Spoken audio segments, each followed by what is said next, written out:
To the final minute, and to answer that question, the photograph, superb photograph on the front of Motorcycle News by John Noble, was taken at the Solby, so really it was a tremendous shot and right on the spot.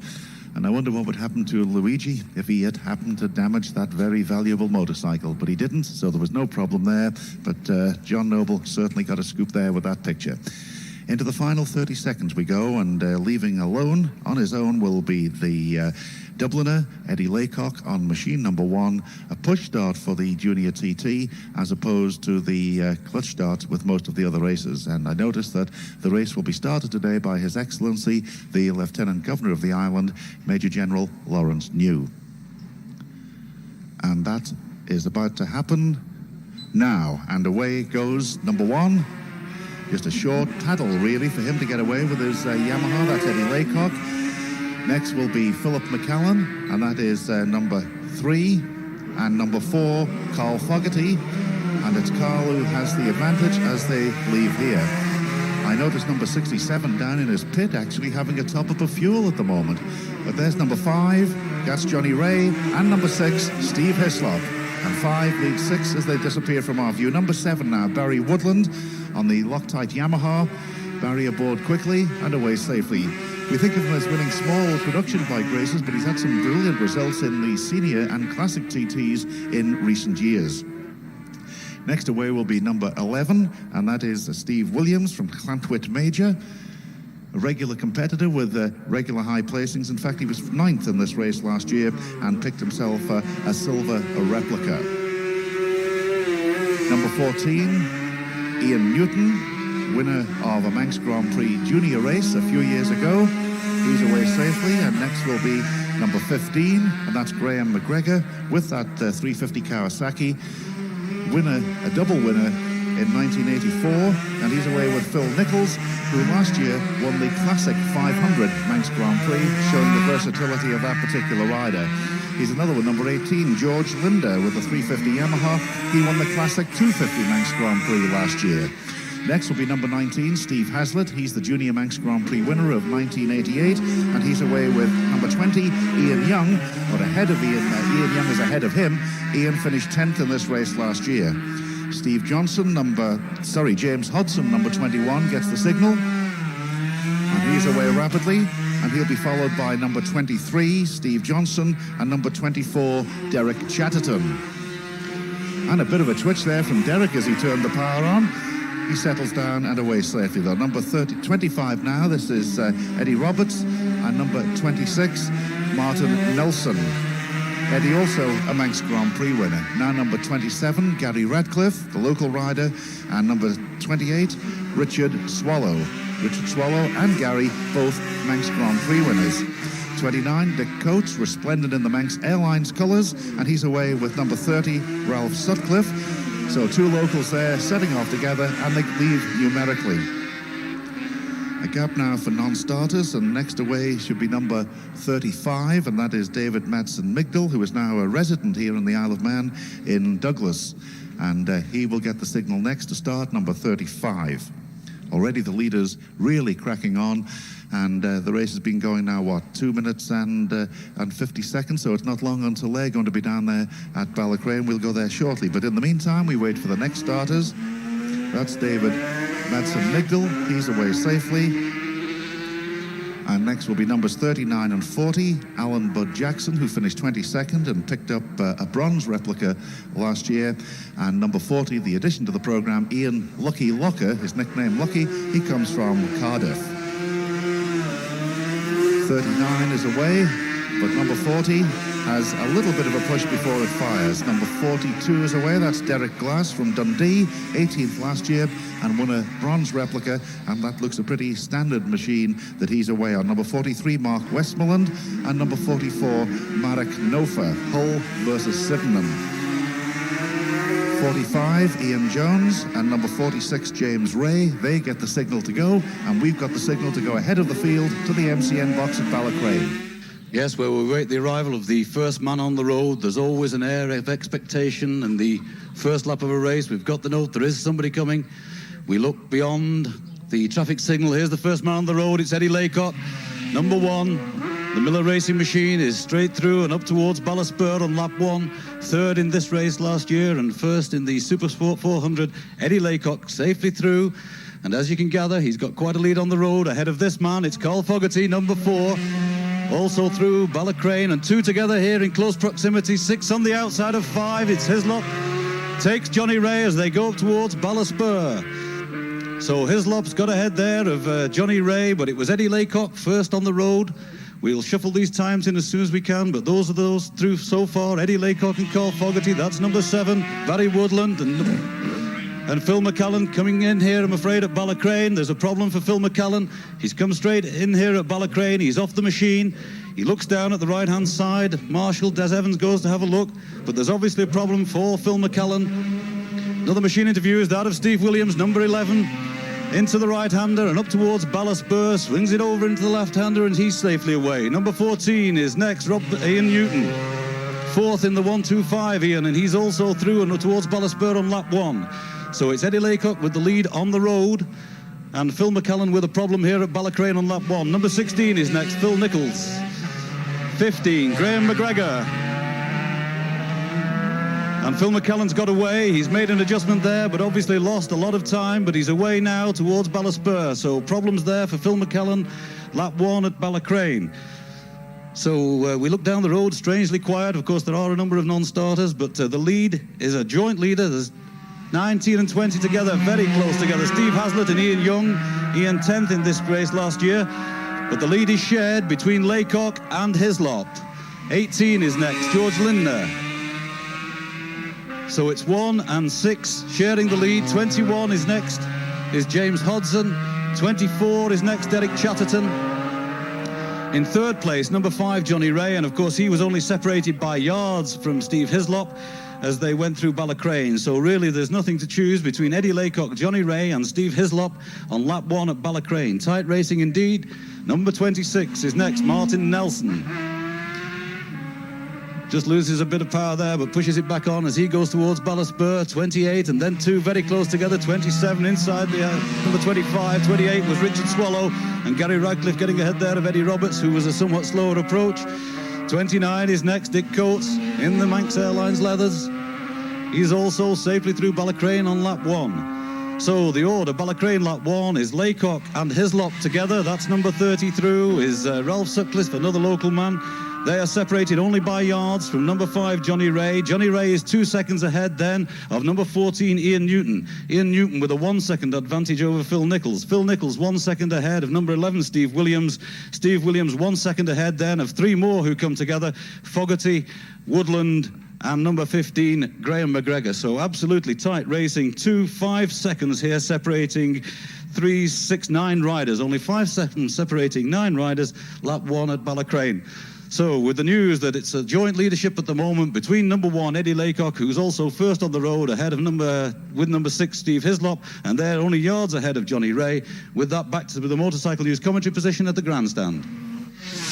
Road Racing Ireland magazine, Britain's #1 for pure road racing. Read exclusively Honda's 30th anniversary at the TT races. Names like Taveri, Redmond, Bryans, Robb, McIntyre, Halewood and Dunlop. Yes, if road racing's your game, then Road Racing Ireland magazine's the name. On sale in your newsagents now. Get your copy today.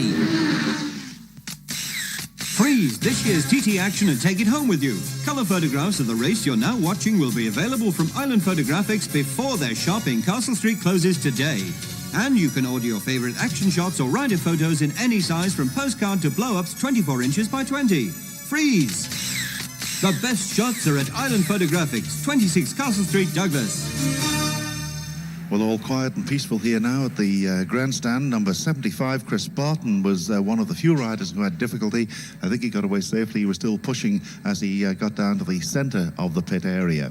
The Scouts and Cubs now taking the flags back, storing them behind the scoreboards in preparation for the second race due to start this afternoon. Weather absolutely perfect, and, well, are we going to see record laps, I wonder, from a standing start? Well, the leaders on the road will certainly be thrashing their way now all the way down flat out through the area down towards Balaff Bridge and the MCN box there. And right on time, because here is the leader on the road, and it's Steady Eddie with the Yamaha Eddie Laycock. Down into second gear, first gear, gently over the bump. No heroics there from Eddie Laycock. He's got a tremendous advantage on the road. We heard that number 4, Carl Fogarty, and there's 4 of them together. That's short circuit stuff with a vengeance. 4 of them together, and they're headed by Hislop. In fact, it's 3 of them. Hislop from number 5, Johnny Ray, and number 4, Fogarty. High leaping for number 5, Johnny Ray. The traditional just climb over the hump for number 6, Steve Hislop. And I would suggest that probably Steve Hislop now has taken the advantage, and he has. Patrick O'Hanlon nods his head in agreement, where they could not be split across at Ballacrane. But the canny Scotsman, Stevie Wonder, has now taken over an advantage, and I look to see number 7, Barry Woodland, on the mid. Oh, that was tremendous. That was neat. That was stylish. And this really is the class, I fancy, for Barry Woodland. Well, we know that his pit signalling crew will be across there on the exit from Signpost Corner. Here's Steve Williams, the first of the 350s. The Welshman Steve Williams on the Dennis Trollope Racing. And that was a nice little wheelie away. Number 14, Ian Newton, the Newt from Skelmersdale. Missed the TT for the past 3 years, was thwarted, destined not to appear here, but had a good result in the 125, going well in the 250. Now it's the Kawasaki of Macca McGregor. The green Kawasaki of McGregor ahead of number 16, Phil Nichols. Well, that may have been a bit of a surprise to hear that Phil Nichols was on the lower leaderboard across at Ballacrane. Certainly not from my quarter. A very talented rider, Phil Nichols. And that actually is the RS250 Honda that was ridden previously by Steve Hislop. Here is the next man on the road, and this is number 19, quick approach from Steve Haslett. They're not leaping too high, but they're neat. There's Phil McCallum on the Shell Gemini Oils Mr. Honda, and he was closely followed by Ian Young, the Geordie man, Ian Young. In fact, he took a slightly wider line, did Ian Young. He was on a quicker approach in toward the braking zone, quicker than Phil McCallan, but Phil just held that advantage as they bent it away right-handed, then accelerated away up toward the left-hander prior to the Ballacrane lead. Number 24. Well, he's been around for many years, Derek Chatterton, and long may be around here at the TT to race many, many times. Jimmy Hodson, number 21, on the greens of Black Rod. CCM, the clues, number 18, and that George Linder with the 350 Yamaha. Well, we have a clear road away to the left. The leaders themselves will already be well on their way down to the Glentrammon section and heading on toward Ramsey, whilst the next man arrives here at Ballaugh Bridge, and that is number 28, Richard Swallow, the versatile Richard Swallow. Number 27, Gary Radcliffe on a Fowlers of Bristol Yamaha. Notice that Gary Radcliffe having the Manxman getting support from Dennis Trollope and Fowlers of Bristol. Number 29, Dick Coates, the airline pilot with Manx Airlines, and what a glorious shuttle service they run up to the mainland and across to Northern Ireland. And a not too quick approach for number 25, that's Eddie Roberts. A little bit undecided as to whether he was going to gas it over the hump or just flop over, and well, it was midway between the two. Next man interview, and he puts his leg out and he's got his foot down. Well, he's got his left foot down. As he got cramp in his leg, I think he's going to be a retirement. And who was that? Ray Hanna, I think it was. Number 30, in fact, Ralph Sutcliffe, he had his left leg out. He certainly wasn't shaking it all about. He wasn't doing the okey-cokey. It may have been a cramp in that left leg. He's disappeared away around the right-hander by the Raven, and the marshals were on their starting blocks. He's obviously stopped there. I think he's under control, but yes, he's a nod of the head. He's on board, but he has stopped away around. Most peculiar situation. It looked as if it was cramp in the leg that was causing all sorts. There's Lucky Locker, number 40. Well, whilst we await on news of the man round the corner, it's thumbs up all round, so he's probably away now. Number 39, that is Alan Bud Jackson. Hislop then leading Johnny Ray, and Hislop leading Johnny Ray on the road, and that's whatever the gap is. It's about yards, really. It's Hislop from Johnny Ray, and then 3 seconds back on Johnny Ray is Eddie Laycock. Ian Newton is up into fourth place, 3 seconds down on Laycock, as number 43, Mark Westmoreland, goes through. Then two riders together, 4 seconds down on Newton, Steve Williams, number 11, and 4, Carl Fogarty. And that is number 42, Derek Glass, arriving with the Suzuki. 35 and 44. 44, Marek Nova. 35, Dave Madsen Migdal. 45, the next man up, Ian Jones. And still they come. This is number 49, and that is Mike Boyes. So in equal 5th place then, number 11, Steve Williams, and number 4, Carl Fogarty. And 1 second down on that pairing, numbers 15, McGregor, and 16, Phil Nichols. As number 51 is through and away, Sammy Henry, and he's picked up time ahead of number 46, Jimmy Ray. This is number 47, Mike Williams, with the 350 Yamaha. Not spectacular. This is a quicker approach, though, from a higher number.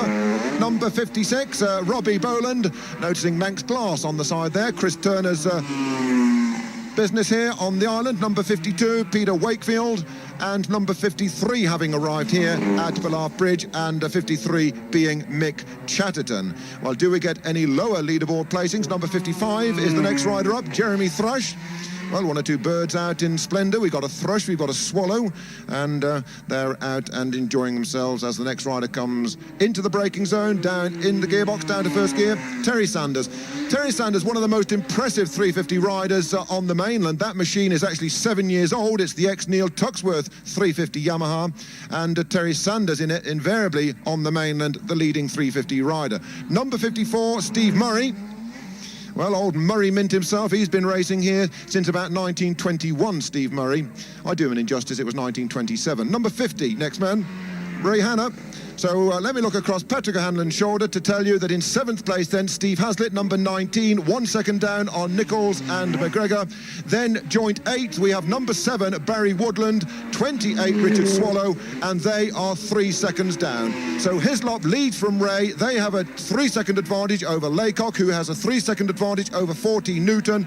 11 and 4 are next up, then 15 and 16, 19 Steve Haslop, 7 and 28. That's it, first time at Ballaugh Bridge. We go back to the Motorcycle News box at the grandstand.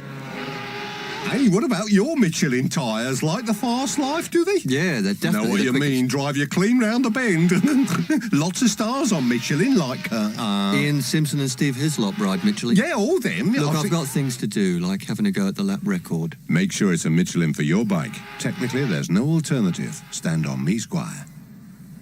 Well, the 250 or 350 races are always reported to be very close, and you can't get closer than this, with I make it just 9 seconds separating the first 8 at Ballaugh on lap 1. They've all indicated as being safely through Ramsey. They're on the mountain climb. Let's go to the MCN box at the bungalow. Yes, Peter, absolutely bang on cue, and we assume that first person round the veranda in this 350, 250 race is Eddie Laycock, and he's here with us now. He's coming into the left-hander, braking just slight up behind the fairing, and he cranks it over. He's trying hard. That's number 1, Eddie Laycock. Bombs over the tram lines, get the power on through there, just hooks it up a gear under the bridge and flat on the tank, and the second rider's here now, very quick indeed as well. That's number 6. Number 6, Steve Hislop. Well, it's all where it started before. There's number 5 through as well. Number 5, Johnny Ray. Well, those who know these things last night said look out for Johnny Ray, and he's proving them right. There's number 4, Carl Fogarty through as well. Carl Fogarty safely through the bungo in this 250, 350, and heading up there where he gave us that bit of excitement the other day where he was signalling. We found out later that he was actually signalling to Steve Hislop to get behind them while him and Dave Leach sorted that position out. Well, lots of expensive cameras on view up here, taking the action. It's ideal for it. The sun is in the back, and they're getting some action as well because it's tight at the front. It looks as though it's tight at the front. Hislop now leads by 5 seconds. Hislop leads by 5 seconds. The bungalow, the first lap. Another rider here with us now, number 7, Barry Woodland. Well, the signalling station, he's through the bungalow for those at signpost. Number 11 safely through as well, Steve Williams. And he leads Ray by 5 seconds, who in turn is 6 seconds ahead of Laycock. Number 14, Ian Newton. Well, I heard it mentioned on the thing about Grand Prix and what a good training ground it was. Just look at all the runners from the Grand Prix. There's number 15. Number 15, Graham McGregor, safely through from the Grand Prix, who are dicing out for the lead in a TT now. Number 16, Phil Nichols. Well, he's a former Grand Prix winner as well. Maybe not in the traditional classes, but on the 500 Sealy, I think it was last year, and it gave him a great deal of enjoyment when Jeff interviewed him after, how delighted he was to have won a race over the mountain circuit. Another rider here now, peeling it in, number 19, Steve Haslett. There again, last year's Manx Grand Prix winner, now up amongst it, holding on to a top 10 position in a TT. Number 20, Ian Young, another name that's been prominent through the week.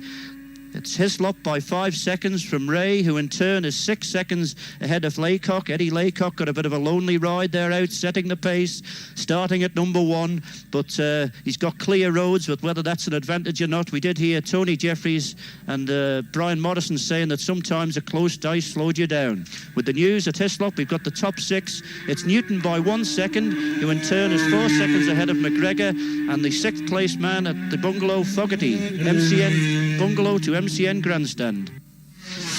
Road Racing Ireland magazine, Britain's #1 for pure road racing. Read exclusively Honda's 30th anniversary at the TT races. Names like Taveri, Redmond, Bryans, Robb, McIntyre, Halewood and Dunlop. Yes, if road racing's your game, then Road Racing Ireland magazine's the name. On sale in your newsagents now. Get your copy today. Well, we're looking at the green lights above the numbers. Number 1 should come on first. No indication of any rider at signpost at this moment, but we do have 2 retirements. The first 2 in the junior, and it's number 23. And the lights on for number 1. He is there. Number 23, Stephen Johnson, retired at Crosby. Rider okay, and confirmation. And Steve Hislop, number 6, is there second. Number 30, Ralph Sutcliffe, now is confirmed as a retirement at Ballaugh Bridge. Rider okay. So that's the first news of the retirements. Number 5, Johnny Ray, is also indicated at Signpost Corner, and we would estimate that there'll be no pit stops or no standard pit stops for fuel this time, unless any of the riders have hit problems. It should be straight through, and then all action on lap 2 down in the pit area. Number 4, Carl Fogarty, is also indicated at Signpost Corner. Now we look for the first rider to complete the first lap of the junior race, and here he is. This is Eddie Laycock, machine number 1. He crosses the line now, and here's Steve Hislop, number 6, closing rapidly on him and pulling away from Johnny Ray. Hislop crosses the line now. They started together, so it's how far Johnny Ray is behind. He crosses the line now, and I make the difference some 6 seconds. So that's an increase of 1 second from the bungalow that Steve Hislop has pulled out on Johnny Ray. He's the 4th rider on the road. It should be number 4, Carl Fogarty. Already his first TT victory. It is indeed number 4, Carl Fogarty is safely through. And the highest number indicated at Signpost Corner is Graham McGregor, number 15 on the Kawasaki. We'll have some unofficial lap times very shortly indeed. I don't think it's a record lap from a standing start, but it's not far off, because unofficially we have a lap time for number 6, Steve Hislop, of 20 minutes 0.4. 20 minutes 0.4, and the lap record is 19:59.2. And remember, it was a push start for the junior race as opposed to the clutch start in the other bigger classes. And here's a dice on the road between 2 of them, circulating very quickly indeed, and leading that is number 11, Williams, and he's followed by number 7, Barry Woodland. Then we have number 14, that's Ian Newton, all safely through. And this is Graham McGregor, the green meanie, the miniature green meanie, the Kawasaki. Number 15, Graham McGregor, safely through also. So, not far off a lap record from a standing start. Unofficial time of 20 minutes, 0.4 seconds. 20 minutes, 0.4. Next rider in view. And this is number 16. And number 16 is Phil Nichols. So, circulating rapidly. Unofficial time for Johnny Ray of 20 minutes, 6 seconds. For Carl Fogarty, 20 minutes, 31.4. For number 14, Ian Newton, I'll give that time in a moment as we take number 19 through. Number 19, that's Steve Haslett, Junior Manx Grand Prix winner of 1988.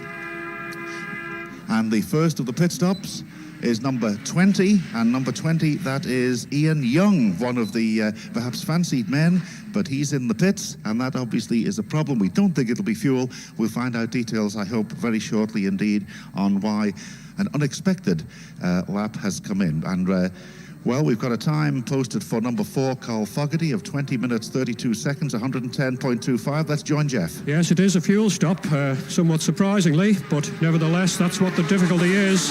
And if he's got to stop now, presumably he's got to stop again, but he's away now. Okay, no other problems. Back to you, Peter.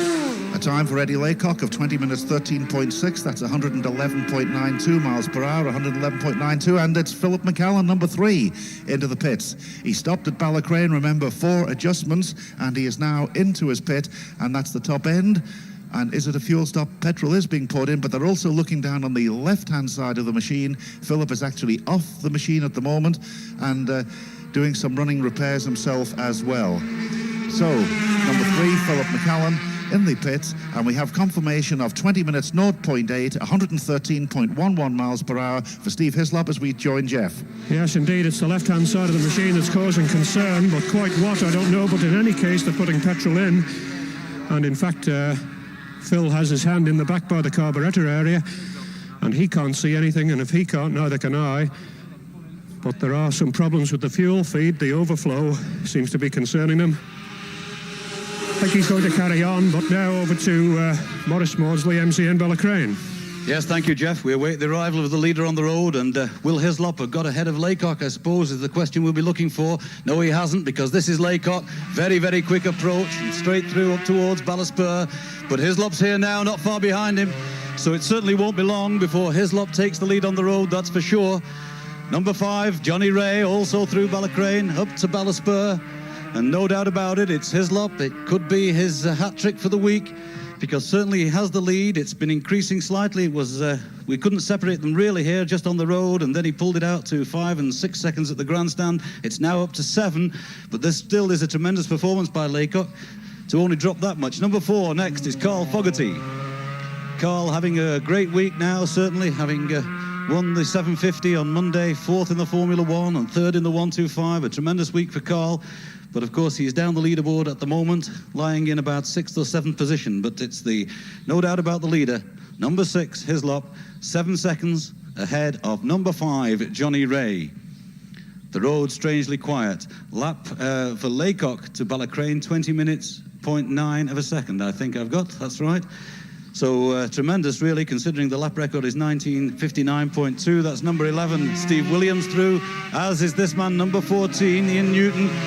Number 7 behind them, Barry Woodland. So there's 3 together there. They're also safely through on lap 2. Number 15, Green Kawasaki of Graham McGregor. Second in the Supersport 400 way back on Saturday. So 7 seconds the advantage for Hislop over Ray, lap 2 at Ballacrane. And it'll be pits at the end of this lap.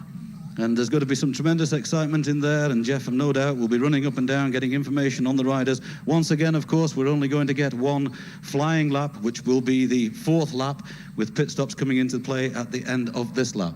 We look down the road, there is another machine, comes into our view underneath the traffic light. That's number 19, Steve Haslett, winner of the Manx last year. He's also safely through to Ballyspur, and then on to the very tricky Glen Helen section.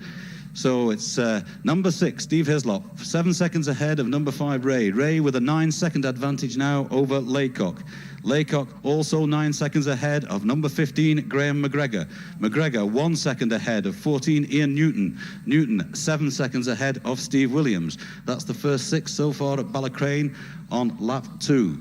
The road again strangely quiet in this beautiful sunshine. A superb race, this 250, always tight racing, still very little separating them. Some 20-30 odd seconds separating the first 6 on lap 2. This is a slower approach, but he cranks it into the right-hander. Number 24, Derek Chatterton, also through Ballacrane on lap 2, as is this man, number 20, Ian Young, following his pit stop. Apparently McCallan's pit stop, he was misfiring at 10.5 and above, and he obviously had a problem when he came here at Ballacrane on lap 1, and obviously is called into pits to see if they can rectify that. But that's obviously put Phil McCallan out of the running for any sort of high leaderboard place. But Hislop is the man, 7 seconds, but he's not pulling out as much as perhaps one would have expected. It's about a second a section, 5 seconds at the bungalow, 6 at the grandstand, now 7 here at Ballacrane. But about to overtake, I suspect, Eddie Laycock on the road. That's number 21, James Hodson through, and number 28, Richard Swallow.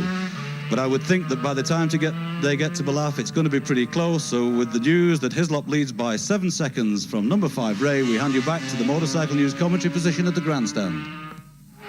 Hey, these Michelin radials you're using, they like go a bit, do they? Yeah, I find Say no more, Squire. I know. Don't hang about Michelin. A lot of you blokes using them, like, Phil Mellor and Jamie Whittam ride Michelin. Yeah, them. I've often Excuse seen... me. I've got a date with the starting grid. Make sure it's a Michelin for your bike. Technically, there's no alternative. Know what I mean? News of two further retirements. Number 26, Martin Nelson, has retired at Orrisdale, and number 61, Terry Sanders, has retired with a bad oil leak. Riders okay, that's number 26, Martin Nelson, and number 61, that is Terry Sanders. And number 68 circulating now, starting his second lap. Number 68 is Jimmy Burke, as we go ahead of the field once again to the MCN box at Ballaugh Bridge. Yes, and waiting on the leader, and will it be Hislop or will it be Laycock? Going back to Morris's comments, let's bear in mind, of course, that in the 250, 350 combined, the machines are more evenly matched, so one wouldn't expect perhaps Hislop to pull away as quickly as he did in the Formula 1 when he was on the Blue Streak missile. So we look then for the leader, and is this the man? There's one, they are as one, and is it going to be Hislop out braking his short? He's in front now. Hislop is in front as they come in to the point. It's 10 yards ahead of number 1, and Hislop this time is leaping Ballaugh Bridge. That's the first time we've seen him leap any time this week. Here's number 5. And that is, that is quick, high, wide and handsome for number 5, Johnny Ray. Not singing in the rain, but flying in the sun. 8 seconds now, the advantage. So that's 1 further second pulled back. It was 6 at the start line. It was 7 down at Ballacrane. It is now 8 seconds here at Ballaugh on lap number 2. And really the machines are just about within a spit, identically matched as we get the next one through. Number 4, Foggy. Yeah, that was neat. That's nice. A good 250 rider is Carl Fogarty, it has to be said. Winner, of course, of the lightweight Newcomers Manx Grand Prix back in 85, 11th in the 250 British Grand Prix in 86, and 4th in the junior event at over 107 miles an hour a couple of years ago. Flying Ballaugh to Ballaugh, just as a point of interest, it's 19 minutes, 42 seconds, 114.91 miles per hour for Hislop. 2 of them together, Steve Williams and the Newt, and the Newt takes over. Number 14, the Newt from Skelmersdale, then the Lantwit Major, number 11, Williams. This is the Kawasaki of the Aussie. Macca McGregor, number 15, then Barry Woodland, number 7. So they've got close company on the road, and that will give them some incentive and something to hang in there. But nice to see that Macca McGregor on the ex-Grand Prix Kawasaki is slowly moving up the leaderboard. Interesting to hear that Ian Young stole into the pit to top up with fuel. Now, I don't know, he might be doing a crafty one. He may be going for a 1-lap and then a 3-lap flyer to miss all the confusion. Perhaps he wouldn't get his green shield stamps in the queue when they all get in for the 2nd lap. We may indeed get some to try and go through 3 and call in at the end of the 3rd. Number 19, that's Steve Hazlitt, and that was a front-wheel landing. No problems. Spectacular, but no problems. So I'm wondering whether we've got a 1-lap man and then going for 3. We're going to get a bunch that are going to go 2 and 2. But I wonder, are we going to get any that will go through at the end of the 3rd lap and or call in at the end of the 3rd lap, having gone through to try and make it on 3 laps.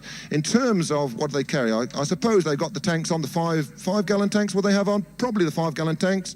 And at that sort of capacity, they'd have to be doing no less than 23 miles to the gallon. That would give them, what, about 115 miles, and with 3 laps being 113, it is just about on.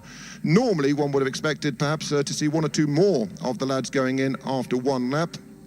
They've got to go in at least once, that's for sure, and the obvious ploy is to get in as quickly and as out as quickly as you can, and the less traffic, then that makes life easier. 24, this is Derek Chatterton, and right on his tail now is number 20, Ian Young. That's the lad, the wee Geordie. Well, I say wee, he's not such a small lad, actually, Ian Young. Ian, who comes from Newcastle upon Tyne, but works down in London during his workaday week. We'd see more of Ian if he had a bit more sponsorship on the short circuit. He's a very talented rider, a lad like so many of today's short circuit stars, grew up via the Marlborough Clubman's Championship Series, and in fact he finished in 2nd place behind a name you know well, Steve Patrickson, going back in the 125 class. What was it, about 6 years ago? He actually won more races in the 125 than Patrickson, but didn't actually win the championship, if you see what I mean. Steve Hislop then leading Johnny Ray by 8 seconds. 12 seconds back we have Eddie Laycock, number 1, who in turn enjoys an 8-second advantage over number 15 McGregor. We'll just take Richard Swallow through, number 28 on the Paget's Yamaha, and number 21 through, that's James Hodson. We were down to 4th place, McGregor 8 seconds back on Laycock. He is just 2 seconds ahead of number 14 Newton, who is 10 seconds ahead of number 11 Steve Williams, and that is the second of the Fowler machines there, Gary Radcliffe. So off the top 6 then, back in 7th place, we have number 19, Steve Hazlitt. He is just 2 seconds down on Steve Williams, but in turn 6 seconds ahead of number 4, Carl Fogarty. And for Patricia, across there at signpost, your man's there, number 7, Barry Woodland, 9th place, but 20 seconds down on Carl Fogarty. So Stevie, the Flying Haggis, slowly increasing this advantage over number 8, Johnny Ray. Johnny Ray, who finished, from memory, 5th place in this race just 12 months ago. Into the braking zone, number 18, George Linder. George Linder, the Scotsman. Then number 29, the Flying Manxman. He certainly looks neat, well, I don't know what the altimeter was saying or the airspeed indicator for our Manx Line's air pilot, but a very neat approach in toward the main runway as he came into land after the leap of Bluff. Clear road away to our left, so perhaps just time to give an early morning call to honeymooners down at the Imperial Hotel, Bob and Kim McCaig. Must be an Irish sort of wedding, this one. They've actually brought 9 of their guests along with them. Whatever turns you on. So, how are we down on the lower leaderboard? Well, no further points down there at the moment, but certainly interesting to see the 350 Kawasaki going extremely well when you remember that tandem twin, it's an inline twin, one behind the other, number 40 going through, Ian Locker, and number 25, and that is Eddie Roberts. But as I was saying, the Kawasaki getting a little bit long in the tooth, but by golly, George Beale will have a bit of a smile on his face. I'll just tack one further name onto the list. In 10th place, 11 seconds down on Barry Woodland, is number 24, Derek Chatterton. And as number 43 goes through and heads off up toward Ballacry, that's Mark Westmoreland, we're going back to the Motorcycle News grandstand. Road Racing Ireland magazine, Britain's #1 for pure road racing. Read exclusively Honda's 30th anniversary at the TT races. Names like Taveri, Redmond, Bryans, Robb, McIntyre, Halewood and Dunlop. Yes, if road racing's your game, then Road Racing Ireland magazine's the name. On sale in your newsagents now. Get your copy today. Nach der ersten Runde führt Nummer 6 Steve Hislop, 6 Sekunden für Nummer 5 Johnny Ray. Der ist 6,8 Sekunden für Nummer 1 Eddie Laycock. Merci Barbara. À la fin du premier circuit, en tête le numéro 6, Steve Hislop, 6,0 secondes d'avance sur le numéro 5, Johnny Ray. 6,8 secondes entre lui et le numéro 1, Eddie Laycock. Peter.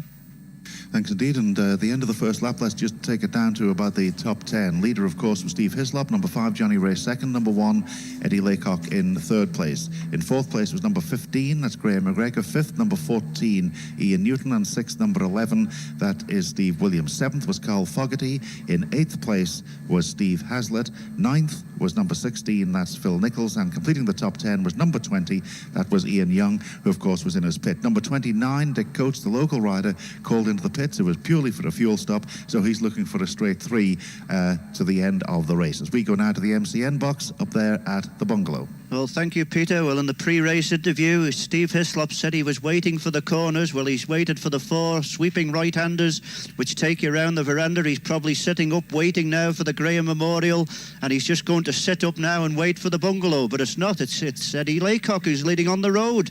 Laycock leads on the road. He's got the advantage back. Eddie Laycock leads on the road. There's Steve Hislop. Is it? No, it's not. It's number 5 who is second. Number 5, Johnny Ray. So it looks as though Steve Hislop has gone missing on the mountain climb somewhere. It's Laycock leading on the road from Johnny Ray. Well, that's going to be a bit of a battle. Theory puts it then that Johnny Ray will be in the lead. So down the mountain you can get the signals out that Hislop has not arrived at the bungalow as yet. So therefore, theoretically, Johnny Ray has taken over the lead in this race. So disappointment somewhere there for Steve Hislop out on the course. Mechanical failure let him down, but disappointment for him. It was interesting to read in the papers there that he expects to make something like £16,000 this week. When you take it into consideration, it's peanuts compared to what the players at Wimbledon get, £100,000 for a fortnight. It's Carl Fogarty with us here now, number 4, Carl Fogarty. Well, they all move up a place, and that'll make it interesting.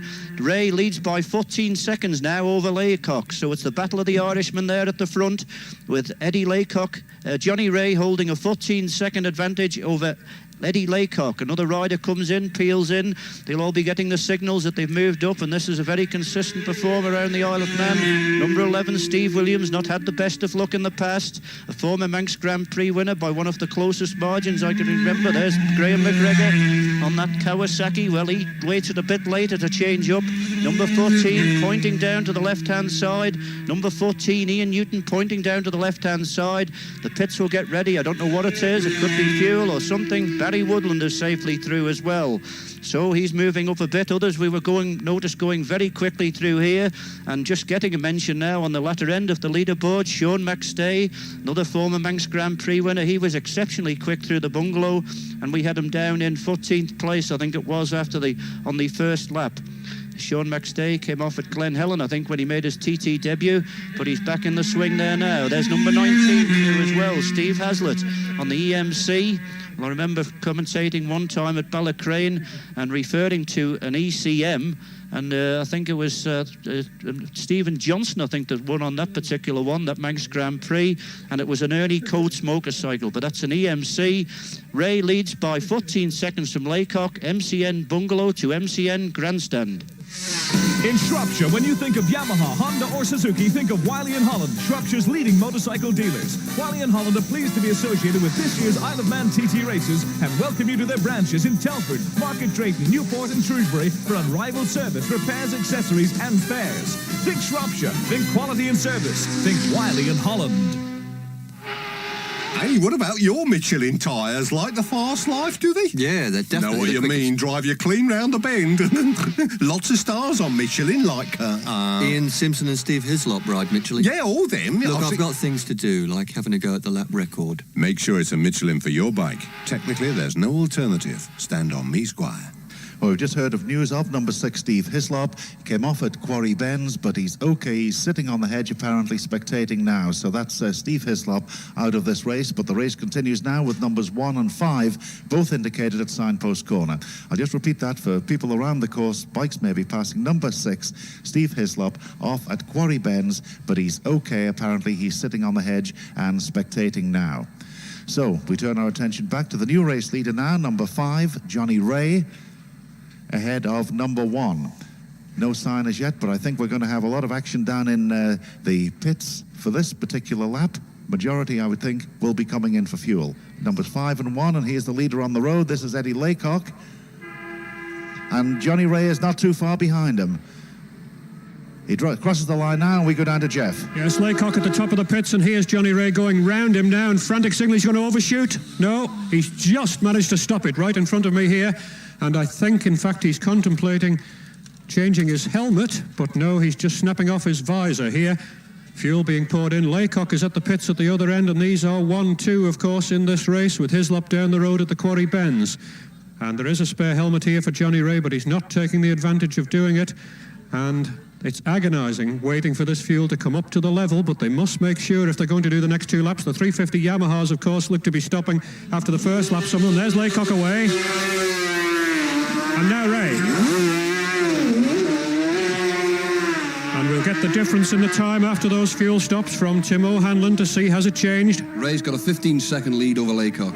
So that's 1 second better then. He's taken on the pit stops, but that's absolutely nothing. As number 4 now, Fogarty comes into the pit zone, doing the fuel filler himself as he comes in.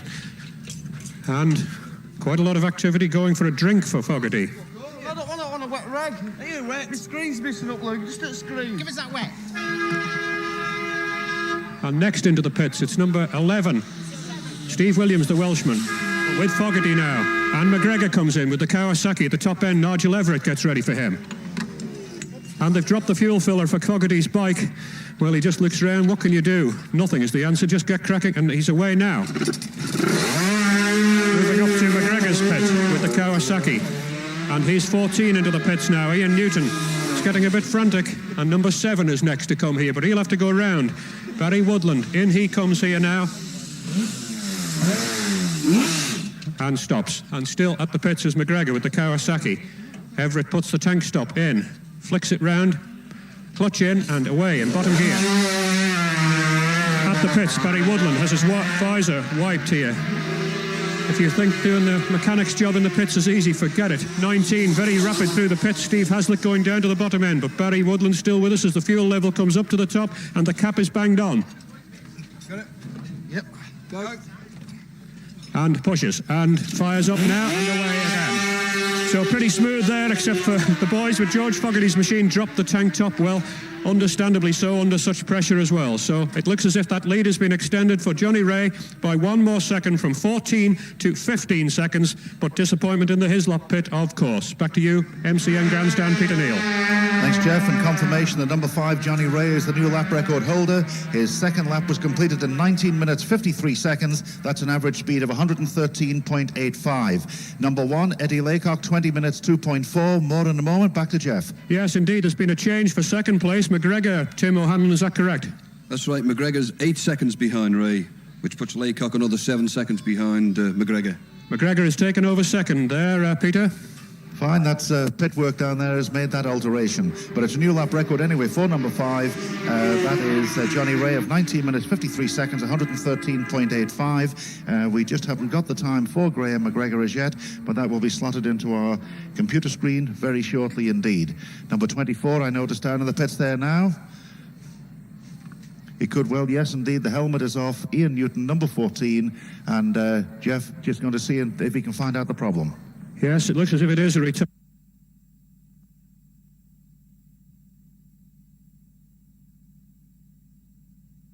A few times, and I fell off going around Governors, and then into the nook, and I fell off twice. I had my feet down and all kinds, but hopefully. Okay, just not your week up to now then. Pardon? Just not your week up to now. Well, not really, but we'll be back next year. Good, pleased to hear it. On to Ballacrane MCN point. Yes, thank you, Jeff. We reckon it could be up to half a minute before we get the first man through. But it's Eddie Laycock with that slight lead on the road ahead of race leader Johnny Ray. But then, of course, we've some 50 seconds, I think, on start difference between what is now second place man following those pit stops, number 15, Graham McGregor. Here is the first man on the road. It is Laycock still. Into the right-hander and up towards Ballerspur. Now, he started 20 seconds ahead of this man, number 5, Johnny Ray. Race leader at the moment, and he's safely through on Ballerspur, lap 3 at Ballacrane. So, Johnny Ray through, and some 50 seconds to wait now before we get the second-place man, Graham McGregor, who was, following the pit stops, 8 seconds down on number 5, Johnny Ray. That, of course, had put Eddie Laycock into third place, the place he finished, in fact, last year. So the first couple through, but quiet at the moment, in perfect conditions here at Ballacrane, and a tremendous race, despite the departure of Hislop out there at Quarry Brands, and pleasing to know that he's okay and now a spectator in this race, and I'm sure a disappointment for him. But Quarry Brands, of course, that much renewed section of the course, and a very quick section indeed too, so quite what went wrong there with Hislop, we'll no doubt find out in due course. Number 4, Carl Fogarty, into the right-hander. All now fully laden once again with fuel, and we've really got a new race on our hands than that which we had at lap 2 here. And we'll be shuffling the times in to see who's going to move up the leaderboard following the pit stops and following the departure of Hislop. Another machine interview is that of the second place man, number 15. That's Graham McGregor on the 350 Kawasaki, lying in second place following the pit stops, but doesn't appear to be at this stage. Number 11 is next. It's Steve Williams. Ian Turnbull shakes his hand, and it doesn't look as though McGregor has maintained that second place. It's Eddie Laycock who's still in second place. So it's 5, Johnny Ray leading Laycock by 14 seconds. He's got a 9-second advantage. We make it over Graham McGregor. 7 is next, is Barry Woodland, also through Ballacrane on lap 3. So it's Ray still leading by 14 seconds from number 1, Eddie Laycock, which really from their pits would mean that Laycock's pulled back 1 second. That's number 19, Steve Haslett, also through Ballacrane on lap 3. Laycock then a 9-second advantage over number 15, Graham McGregor on the Kawasaki. 5-1-15, the order here at Ballacrane on corrected time. In fourth place now we have number 19, Steve Haslett, 18 seconds down on number 15, Graham McGregor. Then in fifth place, number 11, Steve Williams, 10 seconds down on number 19, Steve Haslett. And in sixth place, number 4, Carl Fogarty. This is number 20, Ian Young. I don't recall whether he had a pit stop. We haven't had that information. We know he stopped at the end of lap 1, but could well have gone through at the end of lap 2. So the order: Balacrane lap 3. Number 5, Johnny Ray, leads by 14 seconds from number 1, Laycock. Laycock, a 9-second advantage over number 15, Graham McGregor. McGregor, 18 seconds ahead of number 19, Steve Haslett. Haslett, 10 seconds ahead of number 11, Steve Williams. And Williams, 12 seconds ahead of number 4, Fogarty. Those are the first 6 here at Balacrane, lap 3. We look down the road. It's all quiet at the moment. We try and get our view, which is obscured by the traffic signal, but there are no more machines into view. So the news at Balacrane on lap 3 is that the leader is Johnny Ray by 14 seconds from Eddie Laycock. Laycock 9 seconds ahead of McGregor. With that, back to the motorcycle news commentary position at the grandstand. Hey, these Michelin radials you're using, they like go a bit, do they? Yeah, I find Say no more, Squire. I know. Don't hang about Michelin. A lot of you blokes using them, like, Phil Mellor and Jamie Whittam ride Michelin. Yeah, them. I've often Excuse seen... me. I've got a date with the starting grid. Make sure it's a Michelin for your bike. Technically, there's no alternative. Know what I mean? Road Racing Ireland magazine, Britain's #1 for pure road racing. Read exclusively Honda's 30th anniversary at the TT races. Names like Taveri, Redmond, Bryans, Robb, McIntyre, Halewood and Dunlop. Yes, if road racing's your game, then Road Racing Ireland magazine's the name. On sale in your newsagents now. Get your copy today. Well, news of further retirements. Number 3, Philip McCallan left the course at Quarterbridge, making his own way back to the grandstand. Phil Nichols also left the course at Quarterbridge, making his own way back. Number 50, Raymond Hannes, retired at the pits. 58, Ken Inwood, stopped at Balacry, making adjustments. 62, Dennis Trollope, retired at the pits. 75, Chris Barton, retired at Greba Castle. And we go now to the MCN box at Ballaugh, where we look to await upon the arrival on the road of number 1. Steady Eddie Laycock, TT winner, of course.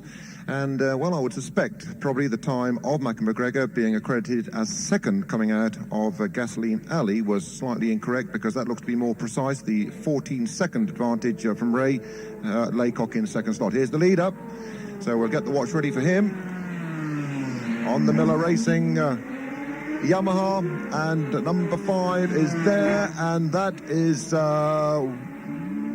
well, Patrick O'Hanlon would tell me, it's plus 16 seconds the advantage, so he's actually pulled back 2 further seconds, increased it by 2 seconds over number 5, Johnny Ray. So up now to 16 seconds, the lead for Johnny Ray over Eddie Laycock. We'll get it the right way around in a moment. Johnny Ray leading Eddie Laycock by 16 seconds. There's a little wait then before we get the next rider on the road. Should be number 15, Mackin McGregor on the Kawasaki. Almost like times of old for Mackin McGregor. What was it, 1980, 81? A member of the Works Kawasaki team, and was actually leading the junior event, but retired on lap 2 after having set a lap record. For spectators around the circuit, listen to the drone of the Kawasaki. It's a distinct flat drone, and the reason for that is it's a tandem twin with one cylinder behind the other, and unlike the Yamahas, where pistons rise and fall alternatively in the barrels, the pistons rise and fall as one in the Kawasaki. There's number 4, in fact, Carl Fogarty. Looks like he's scrubbed his toe on the deck. A little bit of the old boot leather hanging off of that right boot. That'll upset George Fogarty. There you are, George. A few more quid to be spent on the boots. And this is the Kawasaki, the machine that graced the world circuits, well, quite a number of years ago, when you think that we stopped racing at world championship level with the 350s. What was it, about 1984, was it? So that has got to be now one of the collector's items, the Team Green Kawasaki. Well, I say Team Green, it actually was the Kawasaki of Germany that was ridden by now retired Tony Mang.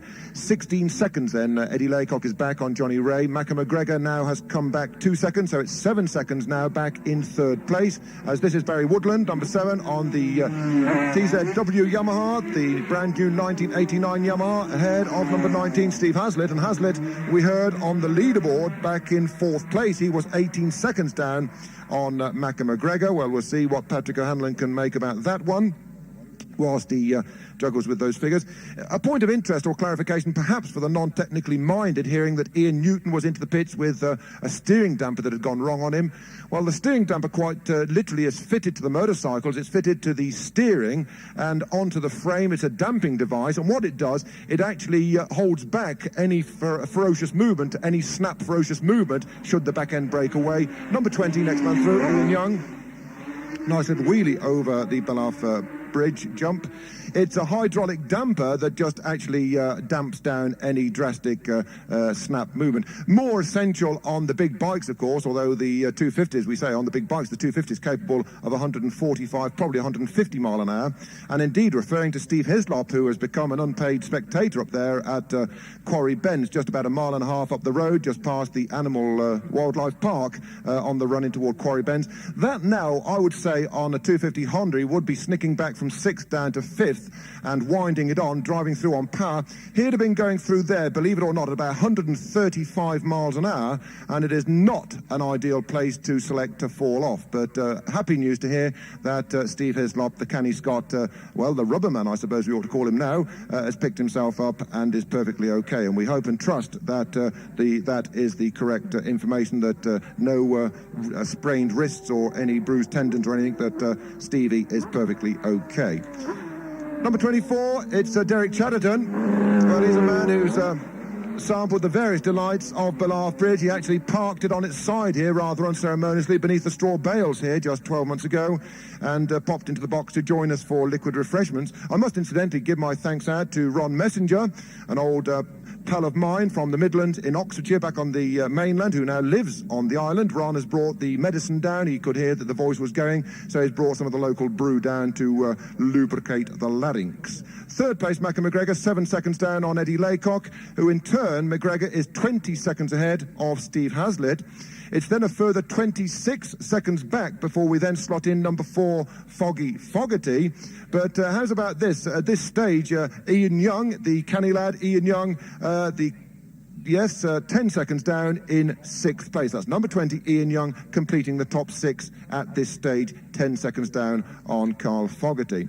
Well, it's, as we were saying earlier on, I think, about Ian Young, you get riders and you get riders. Riders that are known and recognised as established front runners. Then you get riders who are riders but not yet recognised as front runners. And Ian Young is one of those.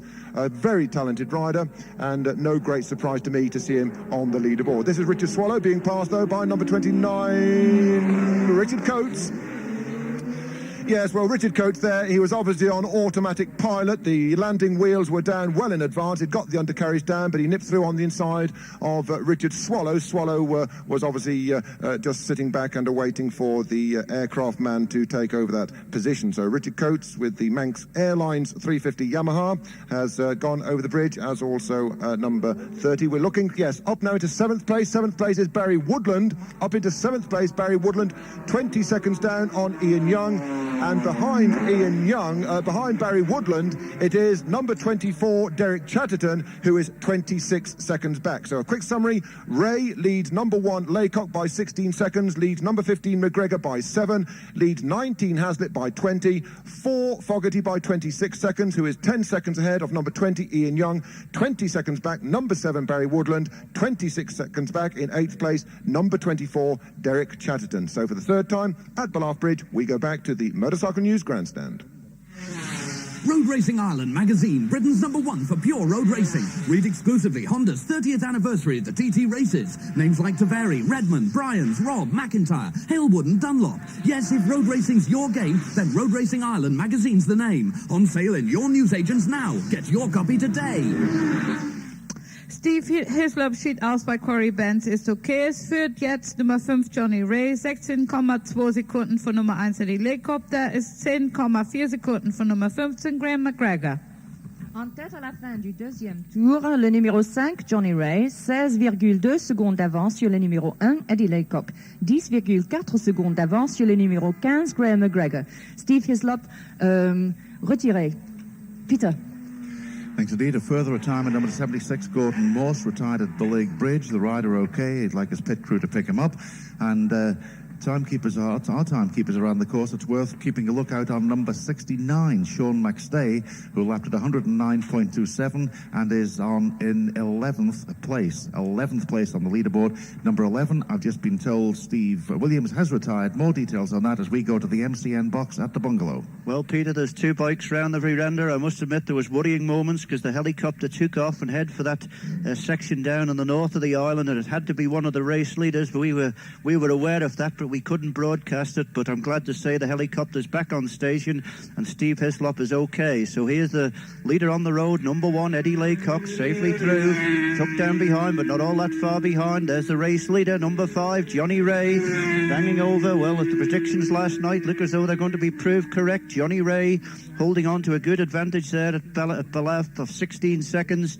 Has he increased it over the mountain climb? I don't think so. It's down to 15. Well, down to 15 is not too dramatic when you're talking in seconds like that. The theory is that all he's got to do is to keep him in his sights, and I'm pretty certain that he will see him up the climb up to Halewood Rise, up to Halewood Heights, round through, and probably catch a glimpse of him after they come out of the Cregna Bar. Also going well, Robbie Boland, number 56. We had him unofficially holding on to 14th place on the second lap through the bungalow on the Manx Class Yamaha, and I'm pretty certain that it's his quickest lap ever around the island. Also going very quickly too at the back of the field, number 82, Dave Sherritt, and one we're taking a note to watch out for, number 71, Andrew Sprotson, very quick through here as well, and 43, Mark Westland. Not much mention of Richard Swallow, but he's up there amongst it, fighting on the leaderboard and fighting for the money. Here's Carl Fogarty now, number 4, safely through. Carl Fogarty on the Honda, just hooks it up a gear. I must admit it's interesting to note Graham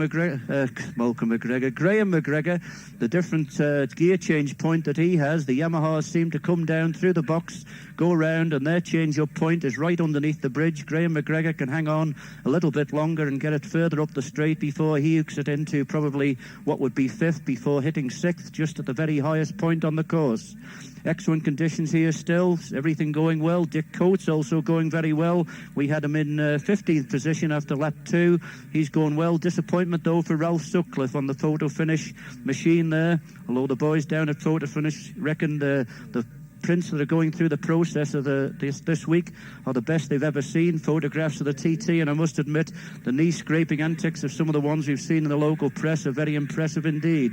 There's number 19 safely through. 19 closely followed by number 7, Stephen Haslett. Well, it should be a good night down at the Modwina tonight if Steve Haslett holds on to that place. Barry Woodland safely through as well. We can just give you a quick update. Ray leads by 15 seconds from Laycock. There's a bit of a time difference. McGregor has not arrived at the bungalow, unfortunately. Trouble with the Kawasaki. MCN bungalow to MCN grandstand. Hey, what about your Michelin tyres? Like the Fast Life, do they? Yeah, they're definitely... Know what you mean? Drive you clean round the bend. Lots of stars on Michelin, like... Ian Simpson and Steve Hislop ride Michelin. Yeah, all them. Look, I've got things to do, like having a go at the lap record. Make sure it's a Michelin for your bike. Technically, there's no alternative. Stand on me, Squire. Well, we've just been informed that Graham McGregor is reported to be touring at Guthrie's. That's Graham McGregor touring at Guthrie's. Number 11, another of the leaderboard men, Steve Williams. He retired at Cronkovody, requires picking up. 14, Ian Newton, as we heard, retired at the pits. Number 40, Ian Locker, retired at Cronknamona. Number 66, local rider Michael Kane, off at Whitegate. He's been checked by the doctor and he's okay, is retired, of course. And number 73, Bob Price, came off at Governor's, rider okay, but he has retired. That brings you up to date with all the drama so far. But now we turn our attention to the leaderboards, where numbers 1 and 5 are indicated at signpost corner. And very shortly we'll be coming in to complete lap number 3, and that will be just 37.73 miles of this race left. The 4-lap Junior TT of 1989. Well, obviously we're not going to see a new lap record on this lap because the pit stops come into the time for this 3rd lap, so a flyer on the 4th lap could see a further lap record to improve on the one set on lap number 1, and he's the leader on the roads. It's number 1, Eddie Laycock, crosses the line now, and here's Johnny Ray, the race leader. He can certainly see him now. Number 5 across the line. Now we stop the watch at just about 5.6 seconds, and their time difference to start was 20, so it's just round about that 15-16 seconds, so maintaining station really from the time differences at the other commentary points. Just a reminder for fans here at the grandstand while we have a moment, because these two are so far out now. Carl Fogarty, number 4, has just been indicated at signpost corner. The Royal Marine Freefall team will be dropping into the park beyond the fairground today. That's Nobles Park at approximately 12:25 today. That's the Royal Marine Freefall team dropping into Nobles Park beyond the fairground at 12:25 today. So folk on the grandstand will certainly be able to see them from their seats as they do their free fall. Number 4, Carl Fogarty, then indicated at Signpost Corner. Just repeat once again, number 15, Graham McGregor, was reported to be touring at Guthrie's, and the other leaderboard man, number 11, Steve Williams, retired at Cronkovody. So, a dramatic change with the 3rd and 4th place men dropping out on the same lap, but he's the 3rd rider on the road, and it's Carl Fogarty, number 4, and he's away safely, and it's about 1 minute and 10 seconds since the leader on the road crossed the line, so that's how far number 4, Carl Fogarty, is down on him, but still holding 6th place he was, and that should move him up now to 4th place. Number 19, that's Steve Haslett from Ballymena, riding the EMC, and he is indicated at Signpost Corner. I'm told that Graham McGregor is now touring through the bungalow, so obviously making his way back down to the pits. Number 7, that's Barry Woodland, also indicated at Signpost Corner. So it should mean a dramatic move now for number 19, Steve Haslett, the Junior Manx Grand Prix winner of last year. With the disappearance of 15 and 11, that could move him into a top 3 place. And of course, it was the 350 Junior Manx Grand Prix he won last year. And there he is. And he's closely followed by number 7, Barry Woodland on the Loctite Yamaha, and the next rider we expect will be number 20, Ian Young, because he has been indicated as passing Signpost Corner. Some lap times. Number 5, that's the race leader Johnny Ray, 20 minutes 43.4, an average speed of 109.23, some 14.4 seconds up on number 1, Eddie Laycock, who circulated in 20 minutes 41.6, 109.39. And then a time for Carl Fogarty, number 4. His race time is 1 hour, 2 minutes, 0.4 seconds. He's averaging 109.52. And that's Ian Young, number 20, circulating. And we just wait now for the time for number 19 to be slotted in to confirm that he is in 3rd place. 1 hour, 1 minute, 31.4, but slotting in there into 3rd place. So it's 5, 1, and 19. The leaders at the end of lap number 3. Number 5, Johnny Ray, averaging 111.84 miles per hour for the race so far. That's interesting because the race record is 111.87. But of course, he'll have a flying lap this time, so we should see a new race and lap record once again in the Junior TT. And I think that's every class that's had a new lap record this year, so a bit of rewriting to do. Number 24 is indicated at Signpost Corner. That's Derek Chatterton, veteran of the TT course now, as we go to the MCN box at Ballacrane. Yes, thank you, Peter. We expect the race leader. Well, we've got the first man on the road, of course. That's Laycock, still ahead on the road.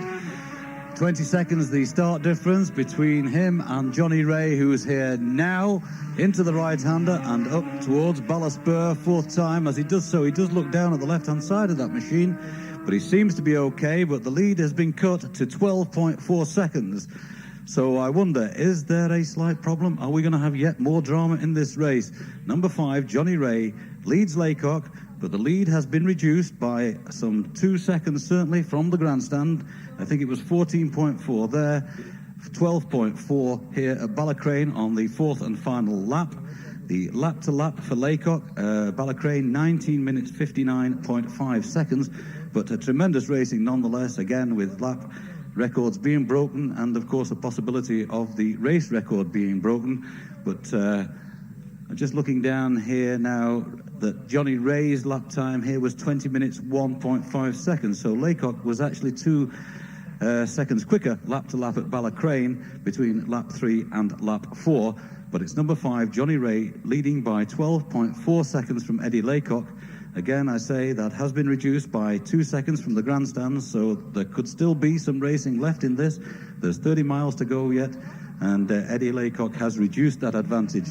There's Carl Fogarty, and he looks down to the right-hand side of his machine as he goes towards Ballaspur, but seems to be safely through. It sounded okay. There seemed to be no problem also with Johnny Ray. It certainly sounded all right, but maybe he's just knocking it off because he can, of course, see Laycock on some of the longer sections, but nonetheless, his lead has been reduced. And, of course, it's been a good week here for Eddie Laycock. Nonetheless, he's already won the Supersport 400. Eddie, who's quite a regular here at the TT, probably his best year maybe back in 1987 when he won the junior at 108.52 miles an hour, and his quickest lap around here in fact has been 116.03 miles an hour. There's number 19, Steve Hazlitt, moving up of course into third place, and as has been mentioned, the winner of the junior last year now third in this race. And of course there's a few bob to be made by these people as some of the early runners have dropped out. Number 7, Barry Woodland, also through on his fourth and final lap. So as some of the lower leaderboard men move up with the departure of some of those early on, there's a few bob to be made for all these riders, but no doubt enjoying the beautiful weather and superb conditions. But 35 seconds is the advantage that number 1 Laycock has in hand over third place man number 19 Steve Hazlitt. So the order Balacrane on lap 4 is number 5 Johnny Ray, leading by 12.4 seconds from number 1 Eddie Laycock. Laycock 35 seconds ahead of number 19 Steve Hazlitt. There's number 20 Ian Young, 10th in this race last year, but suspect moving up now. Number 19 Steve Hazlitt has a 36 seconds advantage over Carl Fogarty, and Fogarty is ahead then of just slotting in that man Ian Young. So 5, 1, 19, 4 and 20, the order of Balacrane lap 4. With that, back to the Motorcycle News commentary position at the grandstand. For a wide range of hand tools, including socket sets, vices, bench grinders and screwdrivers, and for all Hitachi and Kango power tools, call at the Ironmonger in Market Street, Douglas, opposite Safeway. If you're fixing or fitting something, the Ironmonger has the right tools for the job. All at special prices during TT week, and they're open till 8 p.m. Monday to Saturday. Hey, these Michelin radials you're using, they like go a bit, do they? Yeah, I find Say no more, Squire, I know. Don't hang about Michelin. A lot of you blokes using them, like, Phil Mellor and Jamie Whittam ride Michelin. Yeah, them. I've often seen... Excuse me. I've got a date with the starting grid. Make sure it's a Michelin for your bike. Technically, there's no alternative. Know what I mean? Well, we had the first 5 there from Morris at Balacrane. The only addition I would put on, the times vary very little, but that 2 seconds there between first and second could be important. At the end of the lap, number 7, Barry Woodland, was holding on to 6th place, and he was some 21 seconds down on number 20, Ian Young, at the end of the lap. 5, 1, 19, 4, 20 and 7.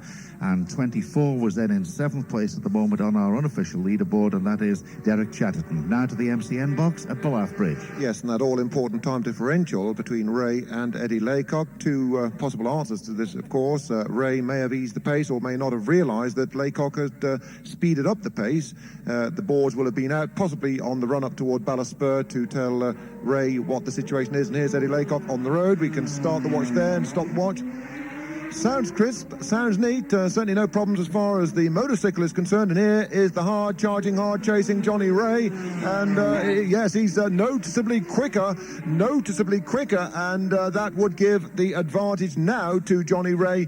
In fact, it is down to 10.5 seconds. So Laycock is on the charge, but Johnny Ray looked to be the quicker man as they came in toward us here at Ballaugh Bridge for this, the fourth and final time. Well, looks very often are deceptive. It's not necessarily the most spectacular man that gets the pace on. Of course, time spent in the air is almost like skiing, really. You know, you pre-jump it and get the wheels down or the skis down and make contact with the deck, and you can get the power through the rear wheel and get the drive on. And Ray was certainly the most, the least spectacular of those leading 2, but it is now down to 10.5 seconds.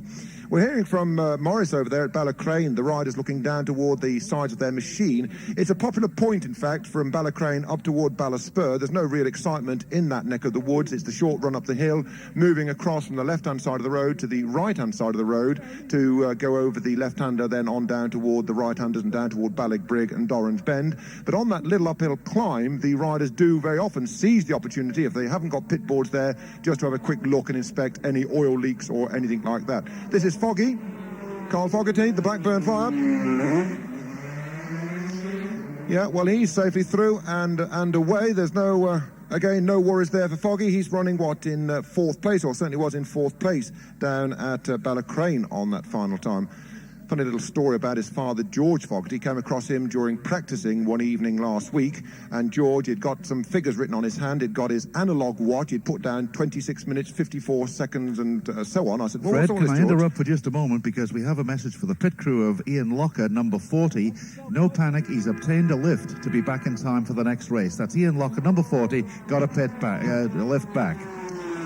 Well, no lift back required for Steve Hazlitt, because he is through Bellarth Bridge. But just quickly going back to George Fogarty, he was timing Carl on a flying lap on his analogue watch, and I stood and watched him. He'd got these figures written down, and he did a subtraction, and he'd got Carl Fogarty doing a 5-minute, 10-second lap. I suggested he ought to go and get a stopwatch, and he did just that.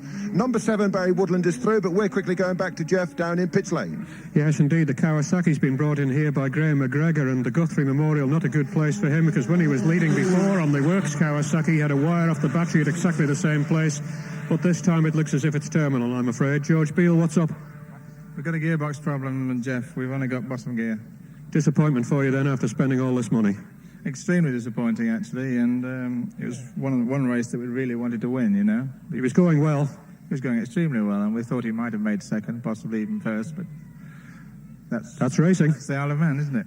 Yeah, OK, Graham. Tough for you there. You're going really well on the 350. Just get settled in a little bit. Is that it for the week now, or have you got another ride on Friday? No, I'm out in the senior on George's RC30. OK, Graham McGregor and George Beale clearly disappointed, but back to Fred at Bellarth. Yes, Ian Young having gone through, I can tell you on this final time that Johnny Ray enjoys a 10.5 second. Well, does he enjoy it? He's probably fretting. Could do with rear view mirrors to see what's happening. Johnny Ray, 10.5 seconds ahead of Eddie Laycock. 36 seconds back is number 19, Steve Hazlitt. Then Carl Fogarty, number 4, is fourth, some 42 seconds down on Hazlitt. But just 14 seconds behind Hazlitt is number 20, Ian Young. And Ian is some 23 seconds ahead of number 7, Barry Woodland. That's the top 6 on the fourth time. Really, I think just rewards for Ian Young. He's a canny little lad. He's been working away there, and what a proud man he will be and his team crew if he can hold this pace. It sounded crisp enough as he came over Bellarth Bridge for that final time. We've had some fun and games across here, incidentally, and a most aptly named person, Jimmy Burke, it was, Burke by name. It actually got the machine pointing toward the sky. It was sort of, we have liftoff here on Cape Canaveral, but he's a couple of times has come across here with the front wheel pointing up toward the moon. He's actually a motorcycle dispatch rider from Wembley. I think he's passed me down Park Lane a couple of times in the same style. Here's Chatterton, number 24. That's a bit more casual. Sounds a bit of a drone there. He may have hauled an exhaust box there, Derek Chatterton. It certainly sounded a bit deep-throated. No real problem. Well, there can be a problem if a rider holds an exhaust.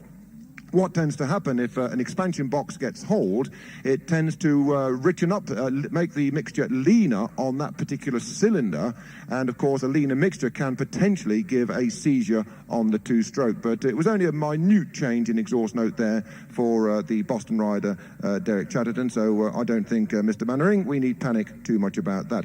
Johnny Ray, the rider from Larne in Northern Ireland, the haulage director, and Larne, that's perhaps best known as the kicking off point to catch the boat back from Larne across the water back onto the Scottish borders. I'm just looking across to Patrick O'Hanlon to see any further news down the leaderboard.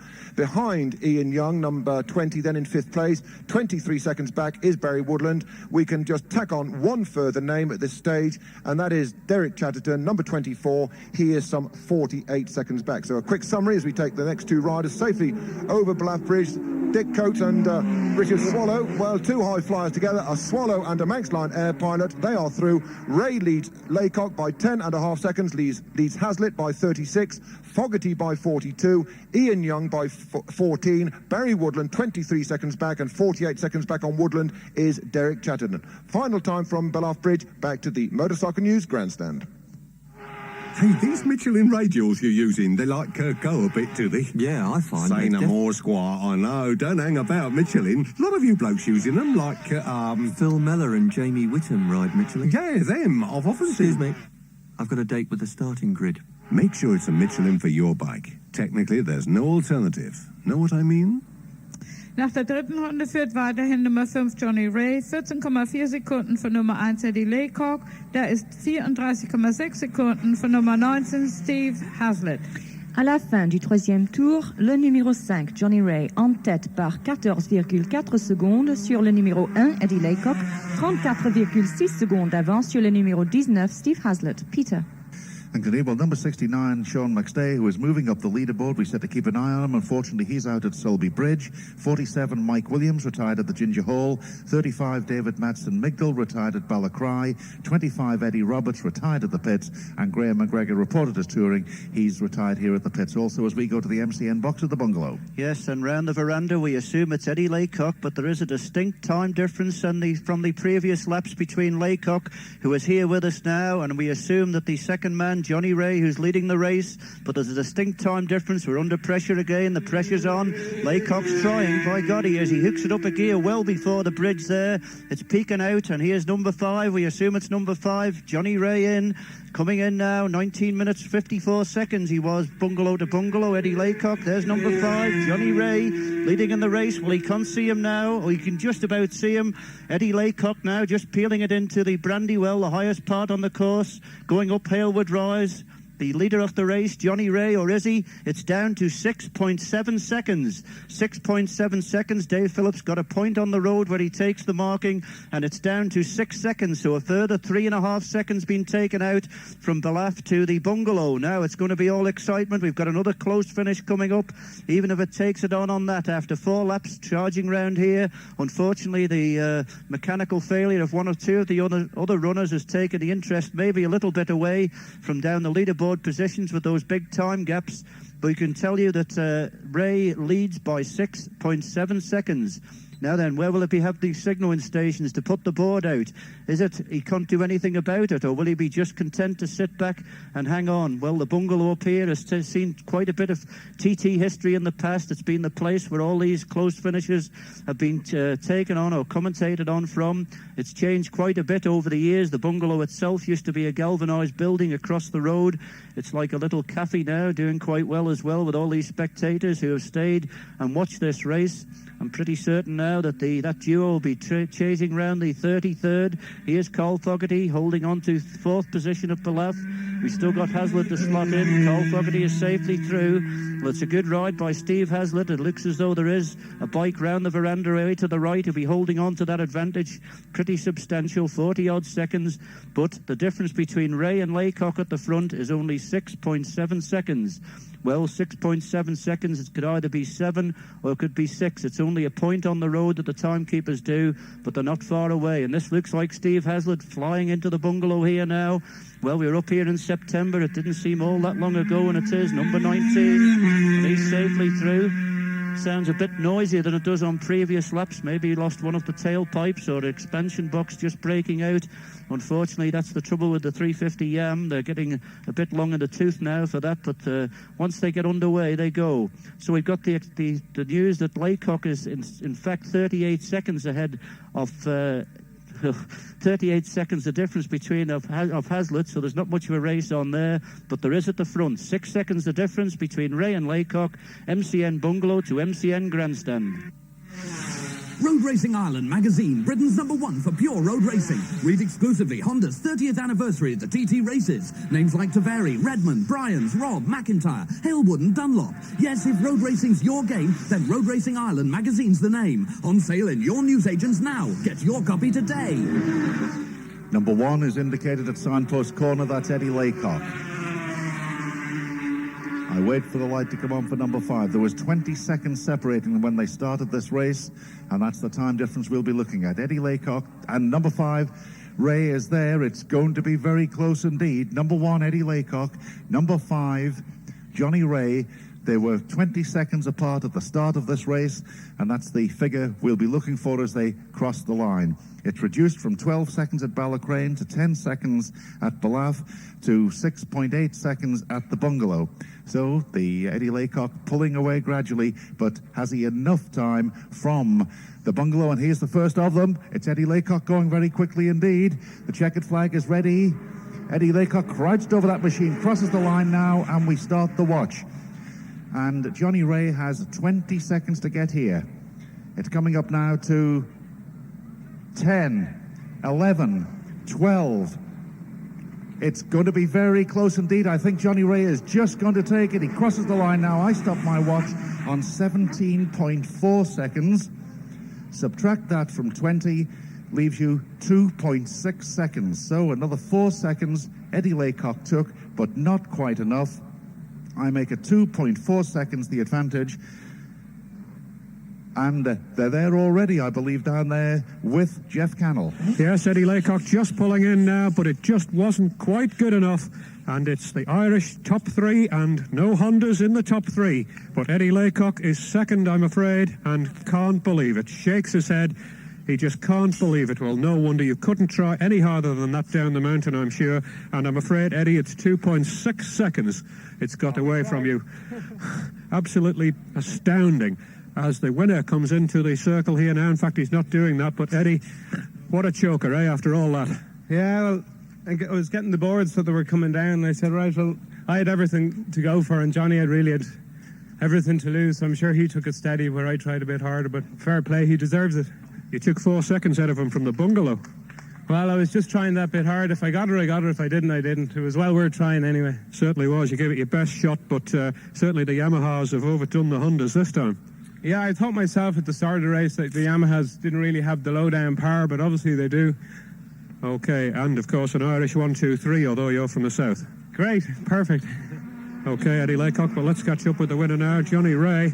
Jeff, unofficially, we make it that Eddie's got a new lap record on that final lap. It's confirmed 19 minutes, 51 seconds, 114.04. 114.04 on the final lap, though, Eddie. Yeah. 114.04 record lap, absolutely. Oh, great. That's something anyway. Yeah, it makes second place great. OK, and on now to the winner, who's just getting his sash here, Johnny Ray, by 2.6 seconds. Well, it's certainly trimmed down, but congratulations on that. Thanks very much. You're all in, are you? I just don't believe it. The bike started to snowball in the last lap. I thought that was it. I just seen Eddie disappearing. So I just read it as hard as I could. Why do you think that was? Was it beginning to seize? Possibly, maybe it was nipped up a wee bit. I'm not sure. Another couple of miles and he'd have had you. You're right. So otherwise, what sort of a race was it? Did you see Steve Hislop come off?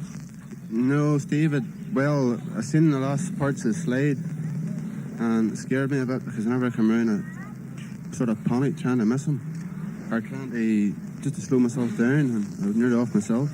Where did he actually come off, on the left-hander, was it? Between the left and the right, he must have lost it there.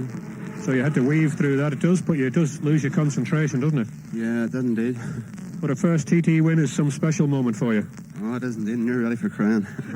OK, well, cry with tears of joy, not tears of sadness, as Steve Haslett comes in. Peter confirmed as third, I think. Yes, he is confirmed as third, an average speed of 110.98. But I can just take a moment to let people know that Mick Grant is going back on the TT course, a blast from the past. He's going out for a lap on the factory XR41500cc ex-Momola Suzuki. Mick won the 81 Senior. It's owned by George Beale, the bike. It hasn't been used since 81, and yet Mick Grant is about to set off now for a demonstration lap, and I'm sure you may just be able to see or hear him from there. Mick Grant is away with the familiar number 10, Jeff.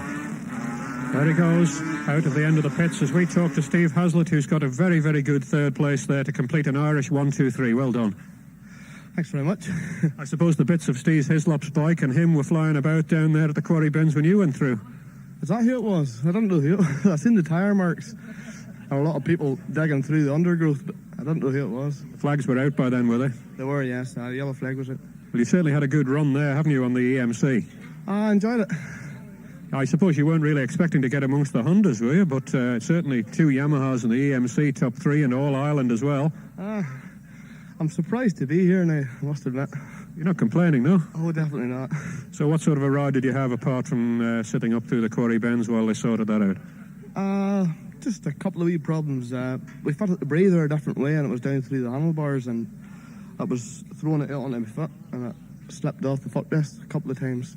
It does chuck a fair bit out through the breather with the tank full, does it? It does, But that's better than on your hands, I suppose. But once your feet start coming off, it's amazing how quickly you lose control of a bike. Only happened a couple of times. It wasn't too bad. What did you do? Did you fix it, reroute it as you were going? I had to wait till I was around the corner before I put my feet up again. That's all I done. I didn't worry about the pipe. Have to get some bus rails on the old footrest like the trials riders. So third, you're very chuffed with that then in the TT. It's a good effort indeed. Very pleased. Okay, so there we are then. That's the top three.